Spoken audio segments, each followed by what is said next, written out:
Pardon the interruption, but welcome to PTI. My name is Peyton with Isaac and Mason, and today we're doing some NBA topics. First off, who do you think is going to the finals next year after seeing what happened in this year's finals?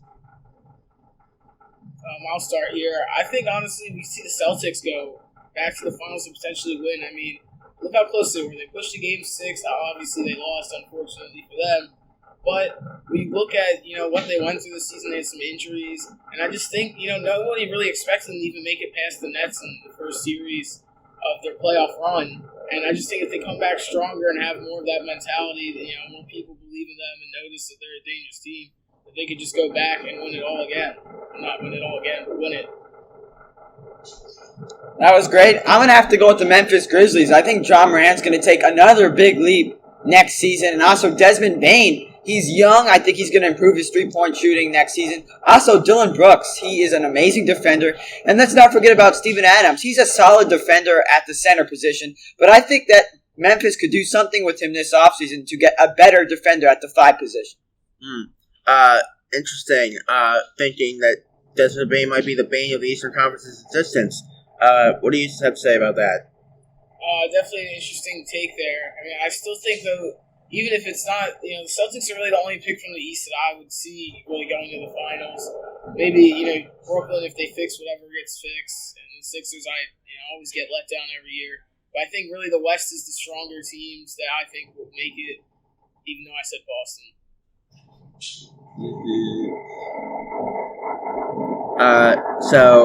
Basically, the West has way too many teams that are good, and Boston's really the only one that you see coming out of the East. So, the West is going to be more of a bloodbath, and there will be more tired. Boston will be more rested due to having less competition. What do you have to say about that? Yeah, well, it's interesting. The East was talented this year, but who won? Golden State, right? Out of the West. So, for next season, things can change, but I just think that the way Memphis fought against Golden State, they advanced past the first round, which is a great sign. John Morant already took a big leap, but if he takes another big leap next season, the West is in trouble and the East is in trouble. Yeah.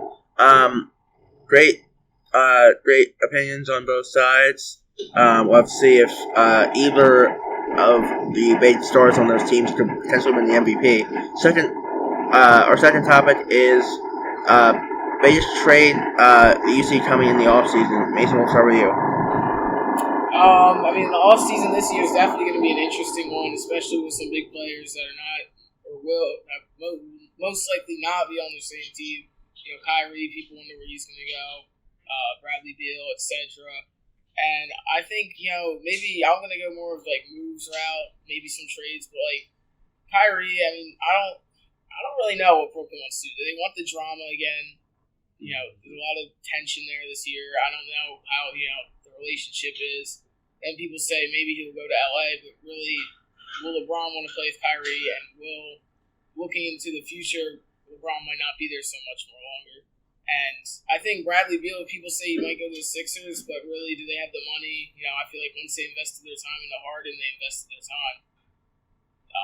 I guess we'll kick it over to Isaac. Yeah, that makes sense. I'm going to go with a trade surrounding the Utah Jazz, either Rudy Gobert or Donovan Mitchell. I'm actually going to go with Donovan Mitchell to the Miami Heat. There's some Dwayne Wade and Donovan Mitchell conspiracy theories because he is now part of the Utah Jazz management staff.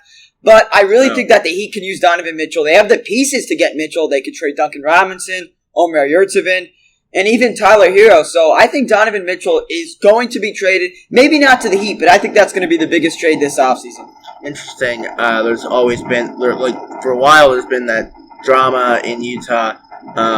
But there's also been drama with Kyrie. How do you think he's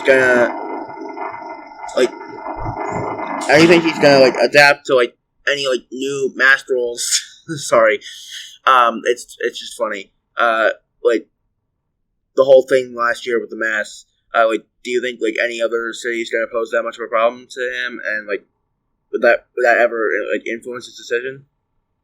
I'll start. I think obviously Kyrie has to look into those decisions, and those factors, as every team does, taking him on. And I just also want to touch on Isaac's point. I think if Donovan Mitchell goes to the Heat, they're going to be really one of the scariest teams in the East. I mean, they made it to the Eastern Conference Finals, so who knows what the East would look like if Donovan Mitchell was on the Heat. Yeah, I feel like the Heat might not be stopped. What do you think? Well, yeah, I think that Mitchell's definitely going to get traded because the Jazz need to rebuild. They can't keep on losing in the first and second rounds. They need to do something, and that is getting rid of their star, Donovan Mitchell. Sounds stupid, right? If you want to be a good team in the future, you need to have a star player. Well, Donovan Mitchell is not the answer right now. No one is the answer for the Jazz right now, aside from young draft picks, which Utah needs to acquire this offseason. Good job. Good work, but good thanks by both of you. Thinkings. That's gonna do it for this show. I'm Bane Ryan, and goodbye.